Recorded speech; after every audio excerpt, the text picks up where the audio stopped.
Today's podcast is brought to you by Kentucky Farm Bureau Insurance. When it comes to home and auto insurance, it's important to have the right coverage from a company and an agent you can trust. Someone who will help you properly protect the people and things you love most. So if the unexpected happens, you and your family can rest insured. To request a free quote, find your local KFB insurance agent at mykfbagent.com. Kentucky Farm Bureau, big on commitment. Hey, Matt, how's it going? It's going well. We are getting closer and closer to the big state fair coming up, so pretty exciting stuff. We may or may not have had our finest dressed guest we've ever had today. Royalty, right? True. In a way, right? It's pretty cool to have the new Miss Kentucky here in the KFB studio podcast room. So very cool. Yeah, she is fabulous. You get to learn a lot about her background, and although she maybe doesn't say she's got an ag background, we got a little horse background in there. So we reel it in, fiddle player. It's going to be fun. She's really, really neat. So I think our audience is going to love this one.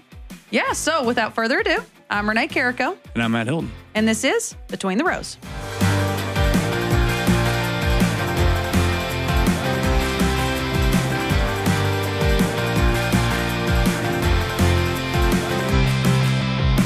All right. Hey, everybody. How's it going? I'm going good. It's going great. We're having a busy day here at the studio, and we have a great guest today. So welcome to KFB Studios. Thank you so much for having me. I'm excited to be here. Yeah, we're excited to have you.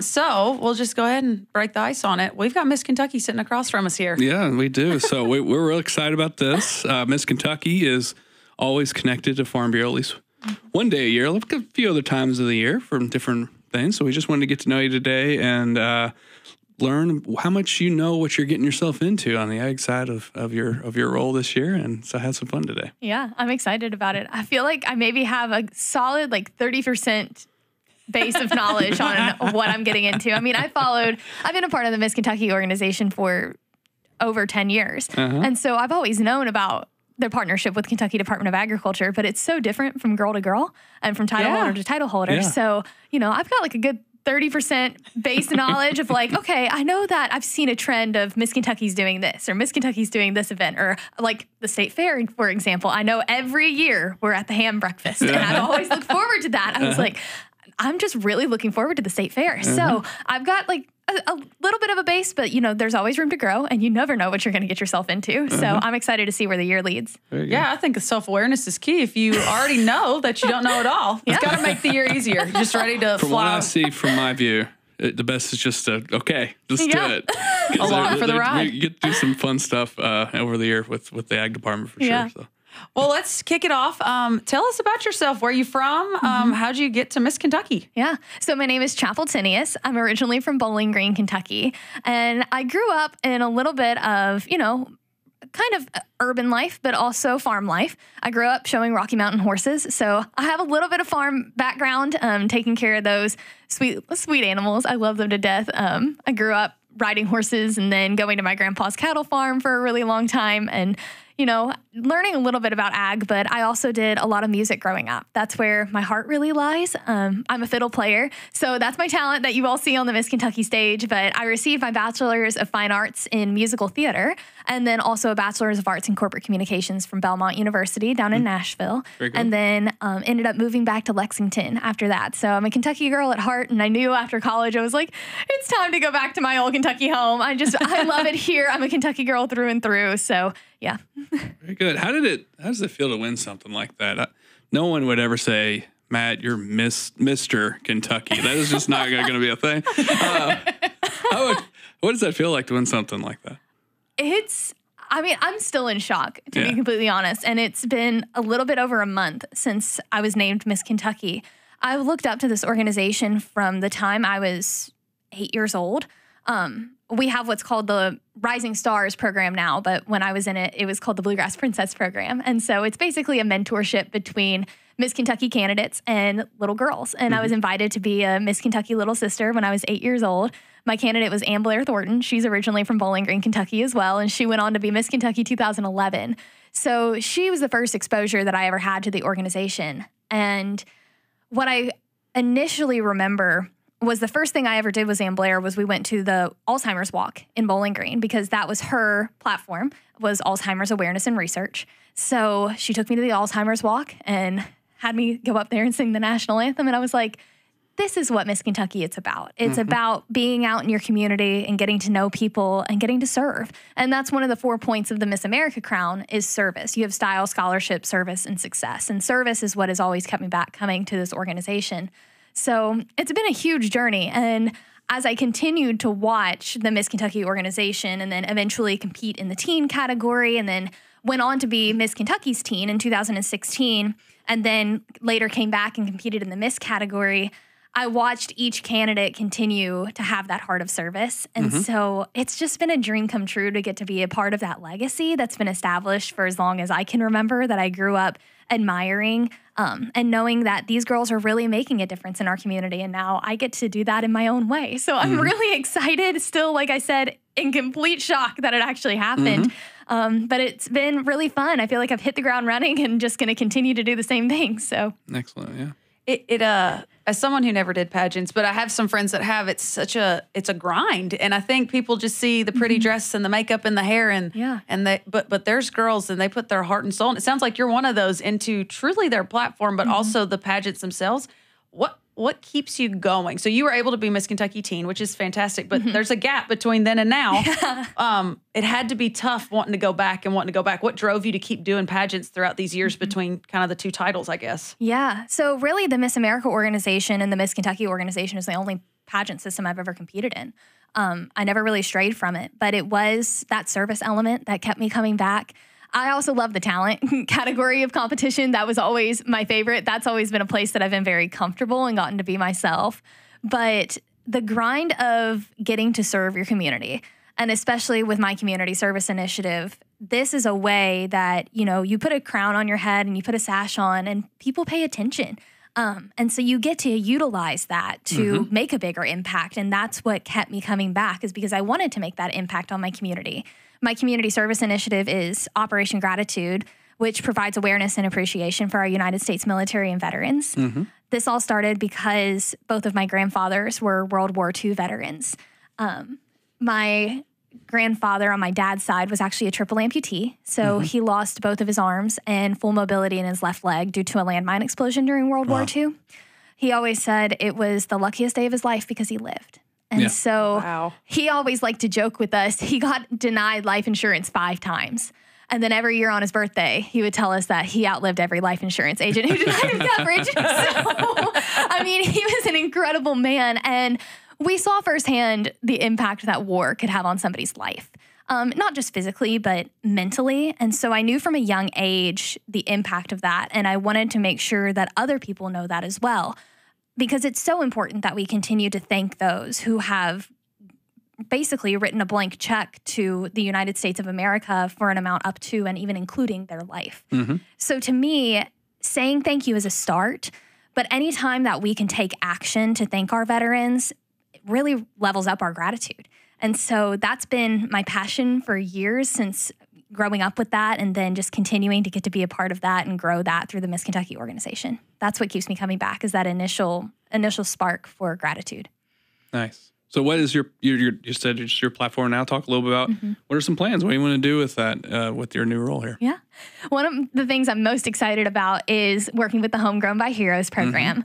I didn't know about this until, I guess it was my first year competing at the Miss level of Miss Kentucky. And I was trying to find ways where we could connect veterans and also connect agriculture, because that is Miss Kentucky's full-time job. You're the spokesperson for Kentucky Proud and Kentucky Proud products, and you work closely with KDA. But the great thing is that this role is very individualized. You get to bring yourself into the role. And I wanted to find a way to connect those two passions. So I was researching and I was like, oh, this is an awesome program. So I'm excited to get to work on that, and especially spotlight on social media a lot of our veterans who not only served overseas or served in our military, but now serve us here right at home. I mean, they made that transition, and I think that's really special that they continue to serve. So I want to put a spotlight on our veterans. And then another thing I'm really looking forward to this year is that right before Miss Kentucky, I was working with the Kentucky Honor Flight, Honor Flight Kentucky, and that's the one based out of Lexington.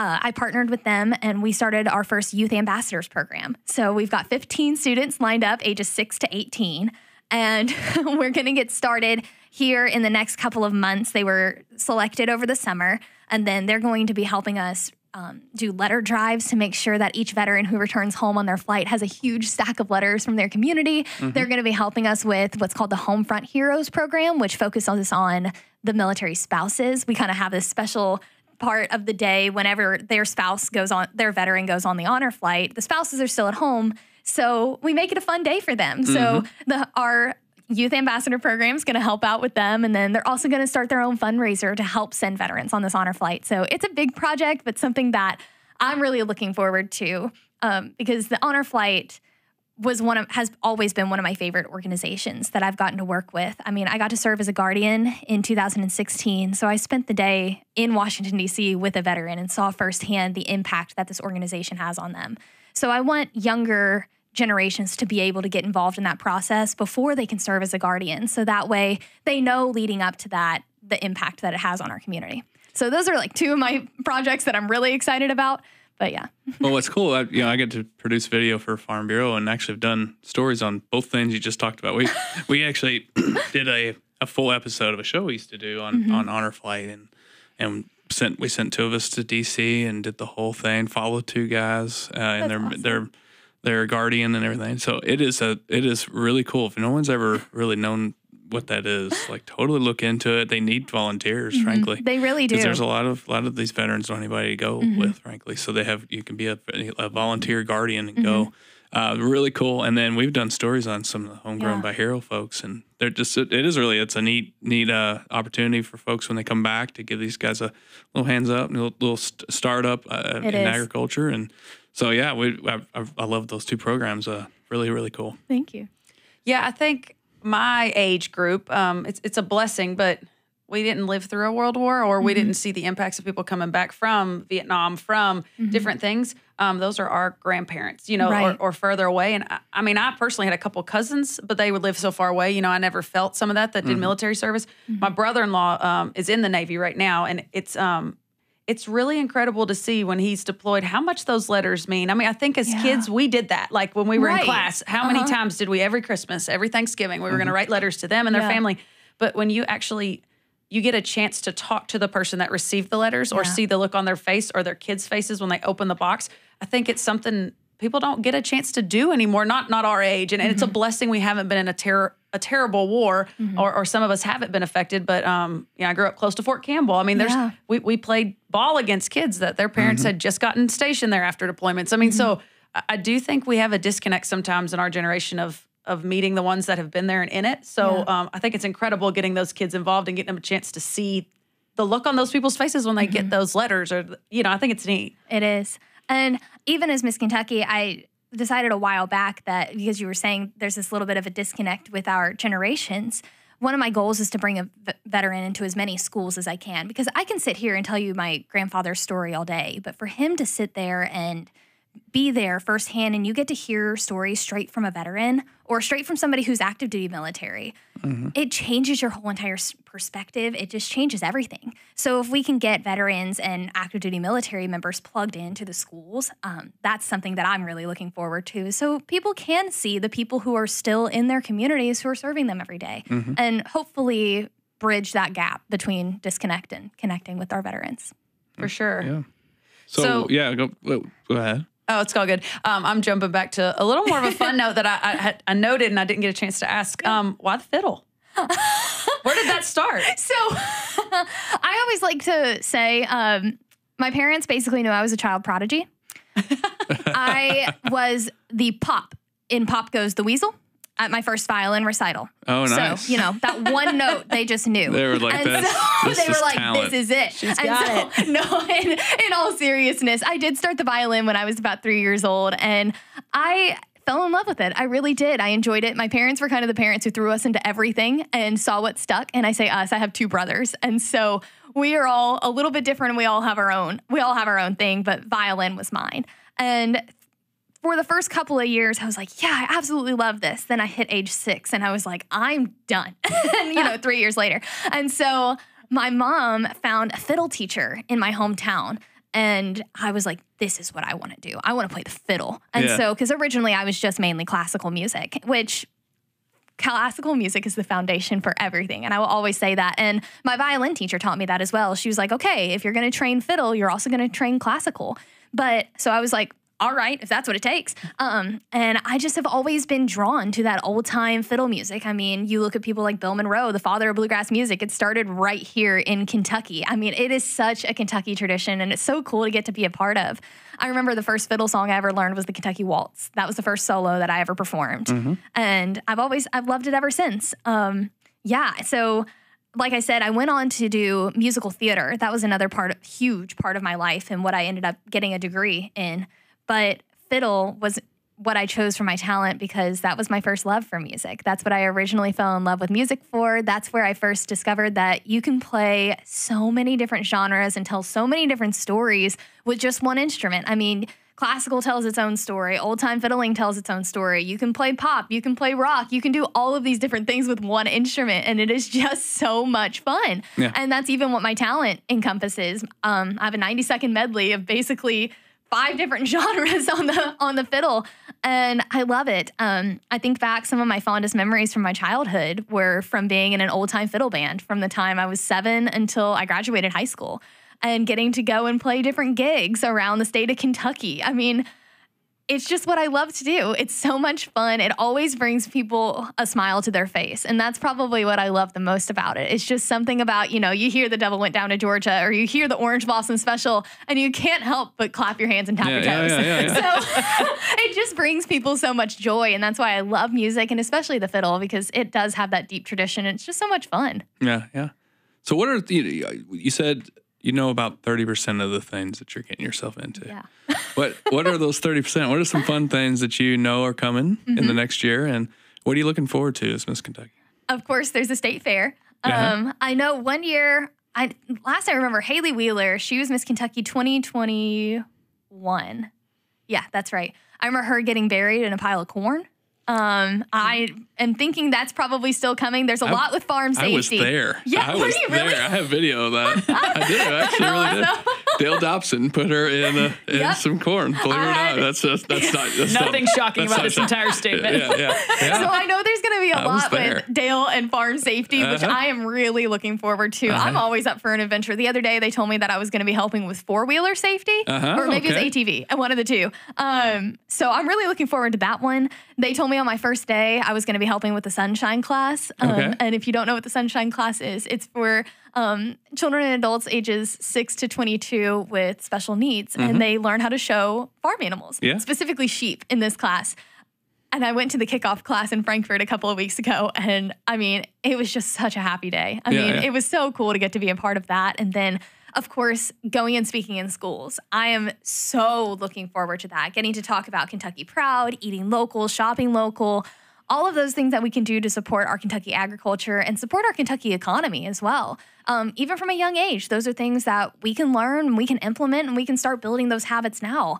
So I know school visits are going to be a huge part of it, and then the Mobile Science Center as well. So I'm looking forward to it. And talking with a lot of Miss Kentuckys, I know I'm going to be answering a lot of fun questions this year. So they all gave me the former Miss Kentucky, Mallory, she gave me a notebook and she goes, make sure you write down the funny questions and just write down those little moments because you're not going to want to forget them. So I would say that's basically my base knowledge right there. And I know I'm going to be playing my fiddle in a lot of schools and in a lot of events.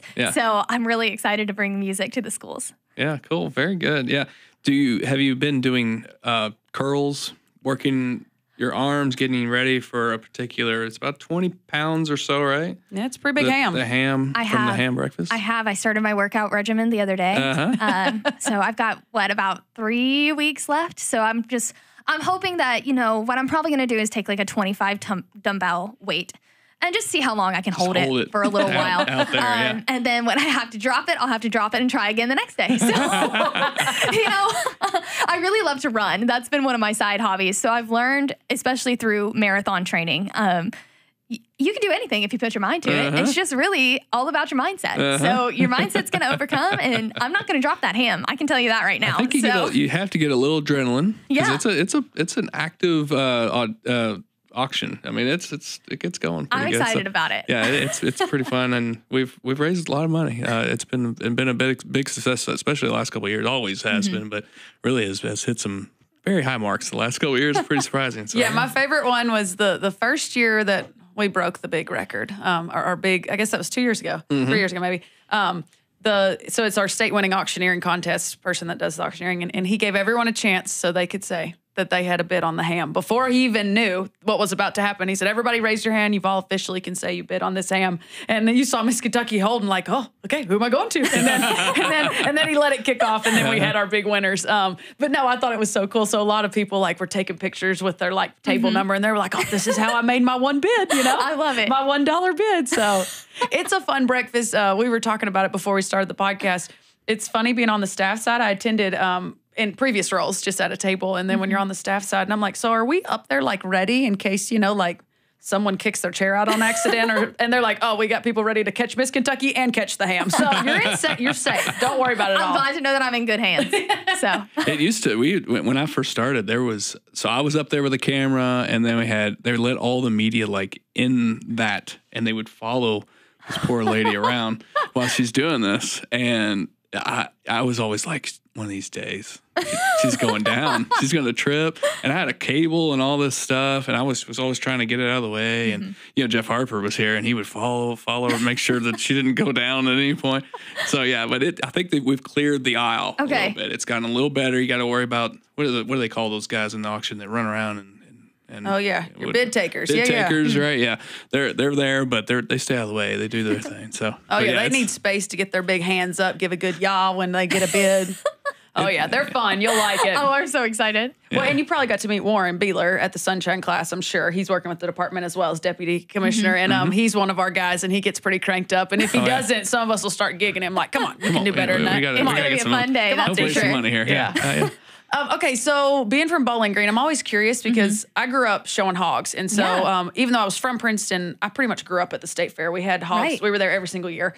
I had friends in Princeton, but it wasn't a ton of us. We were so far away that would take their one school day a year that was excused, and they would go to the fair. Yeah. What was your experience? Did you go to the fair as a kid? Have you been the last few years? I know there's pageants at random times during the fair. Anything involvement before now that you've kind of seen a little bit, at least, of Kentucky State Fair? Yeah. I actually did the Coca-Cola talent competition a couple of times. Yeah. And so every time we would go there, I was like, well, Mom, we're at the state fair. Of course we're going to go explore. I mean, I remember seeing the pumpkin one year, the pumpkin growing contest. Giant pumpkin. Yeah. And then my first day at KDA, I was walking in and I see the pumpkin. I'm like, oh, it's growing. Like this thing is huge, you all. Like it's going to be some tough competition.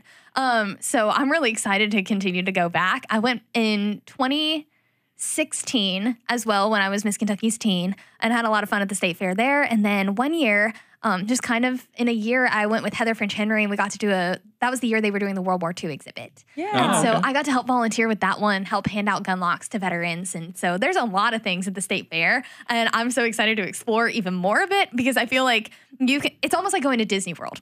You can spend the whole entire day there and still not explore everything. Yeah. So you need multiple days, right? So I'm excited to be able to spend multiple days at the state fair and then just get to explore everything. Yeah, for sure. So when it comes to the journey, and we had, I've had a couple Miss Kentuckys, whether I was in school with them at UK or they were from Washington County, Springfield, where I live now. Right. I kind of started following the accounts and watching what you're doing. So help those that maybe have never had a local one. Where do they follow along? How do they see all these incredible programs you're working with, activities you're doing? How do they get to follow along, whether it's you or another Miss Kentucky throughout the journey? You can follow us along on Instagram at Miss America KY. And then if you want Miss Kentucky to come to your school, we actually do free school-wide assemblies. So if you want to have Miss Kentucky at your school-wide assembly, or if you just want to look at having her in an event, you can email bookmissky@gmail.com. Okay. Yeah. You can also follow us on Facebook under Miss Kentucky Scholarship Organization. Cool. I think I used book Miss KY to get you here today. There you go. Yeah, it works. So it does work. I can vouch for that. Yeah. Yeah.